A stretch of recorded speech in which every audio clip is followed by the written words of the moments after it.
All right, so trucking companies that are looking to hire better qualified drivers need to know the difference between what we call active attraction methods and disruptive attraction methods. And that's what I'm gonna hop into and show you live today. So right now, really what's going on is a lot of trucking companies are always looking for drivers, right? But they have a very difficult time when they're trying to get better qualified drivers to work for their company, and equally important, stay with their company, right? And if we look at what most companies are doing, they really fall under that umbrella of what we call active attraction methods when they're trying to get drivers in.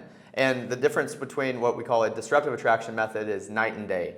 So when most carriers are going out and essentially trying to recruit drivers, they're going out and posting jobs and calling the driver leads and trying to get to full application, and that's all good and well. But what you need to be doing is instead looking at the pond you're actually fishing from and make sure that the pool of drivers you're able to hire from is the correct pool to begin with. So what we're going to do is we're going to hop in and look through both different pools, the active attraction method pools versus what we preach, that's the disruptive attraction method pools. And so it really begins with looking at these active attraction methods. If we look at something like Craigslist, for example, okay, so I have Craigslist open right here. If we look at something like Craigslist, for example, and I'm just poking around in that Nashville market, what most truck drivers do if they are looking for a job on Craigslist is they would go simply over to Craigslist, they would go to the job section, and then they would click on, down here under transport. And then what we'll see is hundreds, if not thousands of jobs listed, right? So we can see just over 440 jobs listed. And if we went in and refined it a little bit, let's say we search for CDLA, we see again 319 jobs currently listed, okay? And that's a problem. So here's why. So at the time of recording, we've already seen a couple jobs being posted today. Yesterday on the 27th, there was 1, 2, 3, 4, 5. Oh God, 10, 15, 20 jobs posted yesterday. And for carriers, it's simple. It's very simple to go out and post something on Craigslist, right? But the issue is that the quality's not there. Drivers that have time to go to Craigslist are not the best drivers to begin with. And that's where you're going to get a lot of the bottom of the barrel type drivers for your company, and that's not what you want, right? Like no carrier wants to have this revolving door of drivers coming in and drivers coming out. And if you're going out and recruiting drivers from Craigslist, that's a huge problem. So I want to actually go in and look at a few of these job ads real fast. We're going to open a couple of these guys up. So this is what we're greeted with, and you can kind of put yourself into the driver's shoes and just look at this. So we have a job ad, right? And it says CDL Class A drivers in Nashville. This is the company. Here's the hourly rate. Here's the home time, yada yada. And essentially go on, fill out this full application through 10th Street and apply now. So it talks about some of the benefits. It talks about what the company is. It's a fast-growing company. We've heard this time and time again, and that's what that looks like. So if we go and look at another one real quick, I'll just grab a random one here. Home daily, picture of a truck, another map. Class A owner-operators needed. We need owner-operators from Nashville to Lynchburg. We have some lanes going from Huntsville to Lynchburg to Nashville to Lebanon. Operations for home daily and OTR. Apply now, right? And it shows again some benefits of the company. Don't delay, call Bobby or apply and go to this full app. So, these things just, they look the same. There's no real originality here. And the biggest issue with this, guys, is like, if you put yourself in that driver's shoes, and if he's going to a Craigslist, right? He goes here, he does just what I did. He types in CDLA in his home city, and then he sees 300, 400 jobs listed. So all he would have to do is go in, click on open all of these up, and then like right here, he can just start bulk applying, right? He can start bulk applying by clicking this driver reach app or this 10th Street app and just apply now, apply now, apply now. Huge problem. Huge problem. Because as your recruiters go out and start trying to talk to these drivers and get that full app in and hopefully get them to become a driver, they're going to have a bad time. Drivers that come from like a Craigslist are just bulk applying, and end of the day, they're not really invested at all in what your company has to offer. So big issue there. And moving up a level higher, we're going to start looking at some job boards. Okay, so we'll pick on Indeed real fast. I just went out and searched for St. Louis, Missouri. So let's type in CDLA again. Keep it consistent. We see right here on Indeed, there's over 1,000 jobs listed. Okay, same idea. We pull a couple of these job ads up.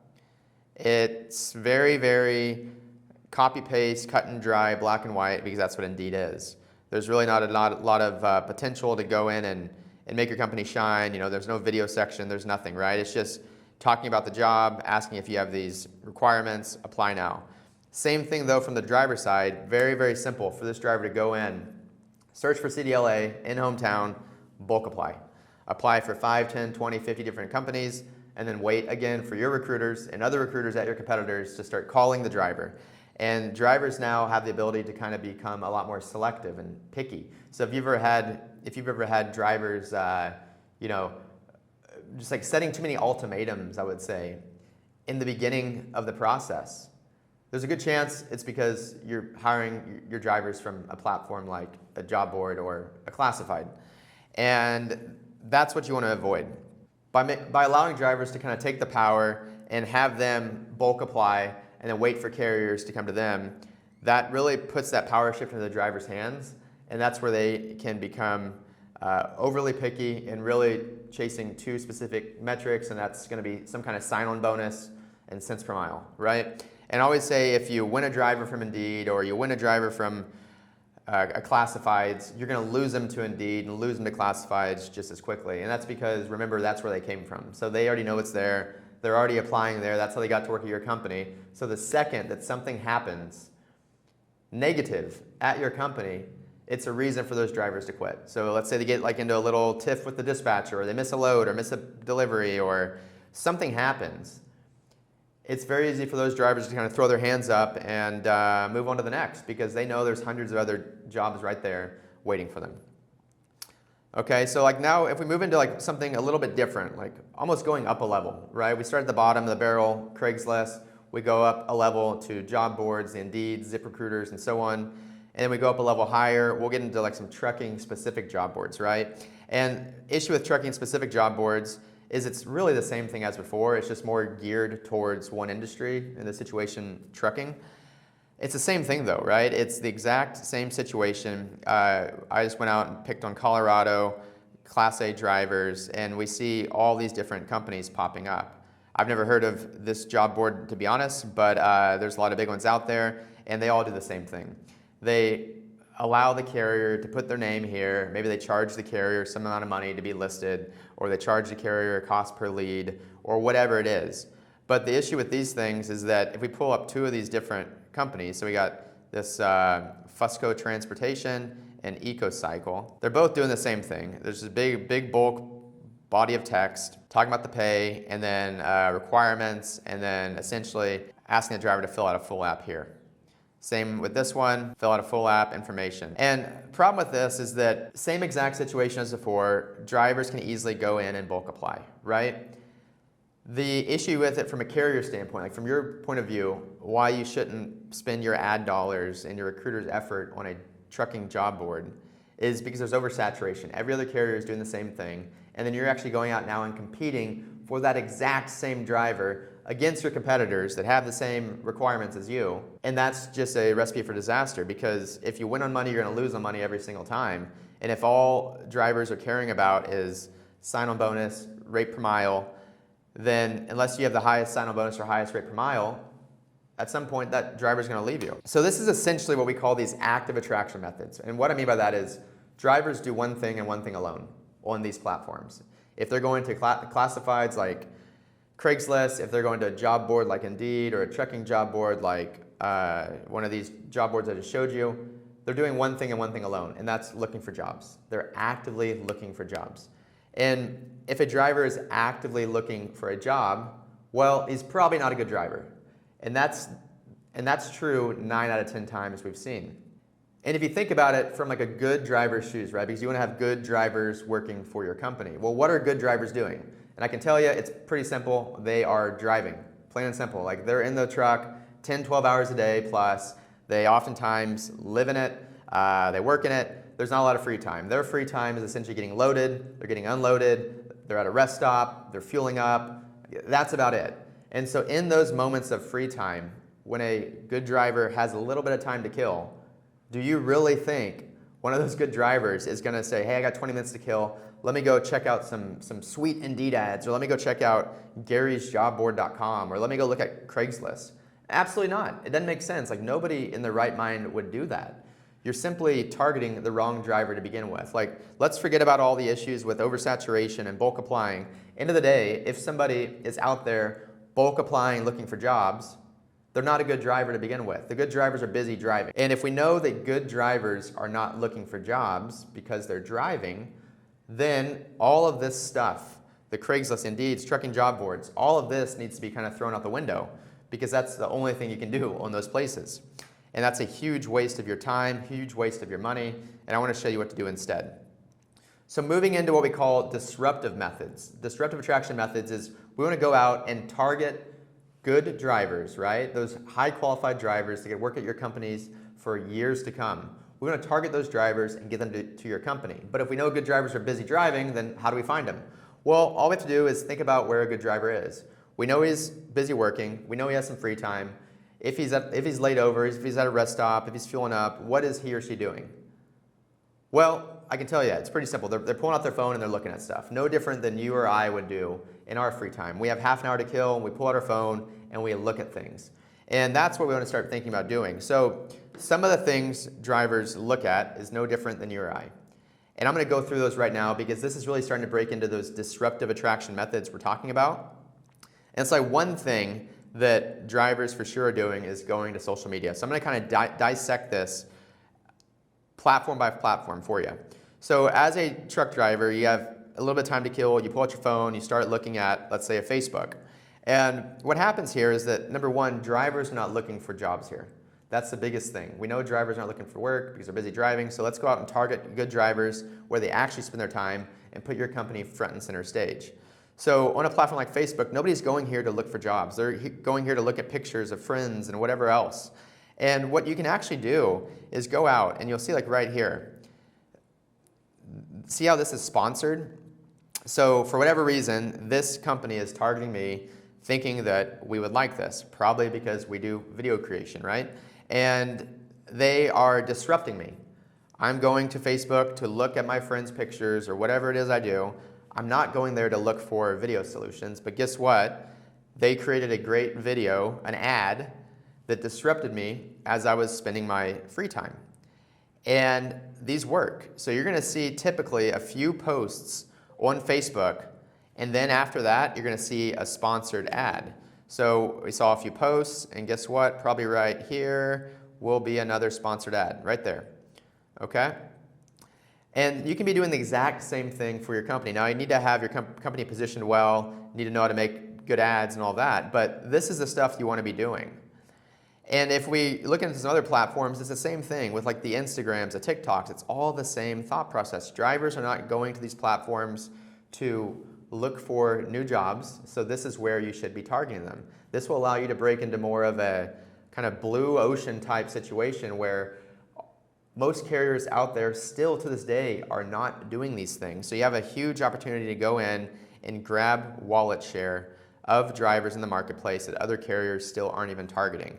Just like this, sponsored ads popping up, targeting drivers in your hiring area with the requirements you have, and then really hitting them with the right message at the right time on the right platform. When you put all this together, it works very, very well.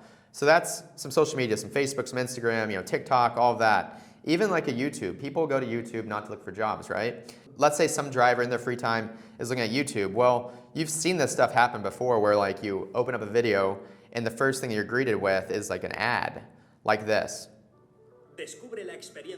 No idea why it's in Spanish, but you get the idea. And like this is an ad targeting me.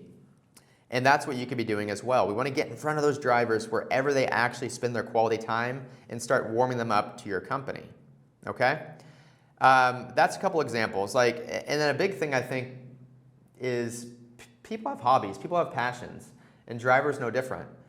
A lot of drivers are into, let's say, Harley Davidsons or whatever it is. And I'll just look at this golf blog, for example, because people have passions, they have interests, and they look at those interests in their free time. And so, for example, if a driver was avid into playing golf, maybe he checks out this golf blog in his free time. And awesome, but guess what else is here? If we look up here, we can see this is an ad. We have another ad down here at the bottom. We have ads over here on the right. Ads for probably some shoes that I looked at or something recently, right? And these are all different places you can target. And the nice thing about this is no driver in his right mind is going to his golf blog or his Harley Davidson blog or his sports blog looking for a trucking job. But if your company is popping up here as well, then now you are front and center stage in that driver's mind nonstop. So just to recap, biggest difference between active methods and disruptive methods is active methods is when you are going out and looking for drivers where they are actively looking for jobs. Okay? Issues with that is good drivers are not looking for jobs. So if you're doing this stuff, if you're actively looking for drivers where they actively look for jobs, Indeed's, Craigslist, trucking job boards, third-party recruiters, that is not a recipe to get better qualified drivers in and scale your fleet. On the flip side, disruptive methods is where you're going out and putting your company directly in front of the eyeballs of good drivers that are not looking for jobs, right? And when you go out and put your company in front of those drivers that are not looking for jobs, and you really put the right message in front of them, the message about what makes your company the best company to work at the right time, so in their free time, on the right platforms like this, where they actually spend their time, you're going to start attracting a better qualified driver that's actually invested in what your company has to offer versus drivers that are just going out, bulk applying, chasing that next shiny object of high cents per mile, high sign-on bonus, high home time, whatever it is. And if you can start advertising your company to the right drivers in more of a disruptive manner, you're going to have a lot better time when it comes to attracting more qualified drivers for your company. This is going to help you hire more effectively, retain drivers longer, and ultimately grow your fleet.